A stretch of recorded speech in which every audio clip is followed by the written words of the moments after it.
దావీదు యెహోవా మందసము ముందు నాట్యమాడుతున్నాడు. నేను మహారాజును అని తన స్థితిని మరచి దేవుని సన్నిధిని అనుభవిస్తున్నట్లుగా మనం చూస్తాం.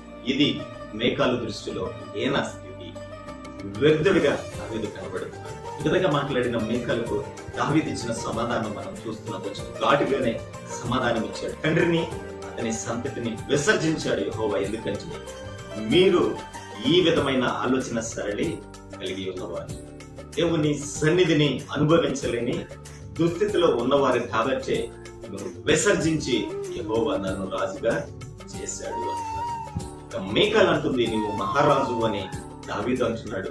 ఈ మహారాజుగా నన్ను చేసింది యెహోవా, ఆయన సన్నిధిలో నేను నాట్యమాడాను. ఈ రోజు నీవు నీ స్థితిని చూస్తున్నావా? ఆ స్థితికి నిన్ను చేర్చిన యెహోవాను ఘనపరిచే వ్యక్తిగా ఉంటున్నావా?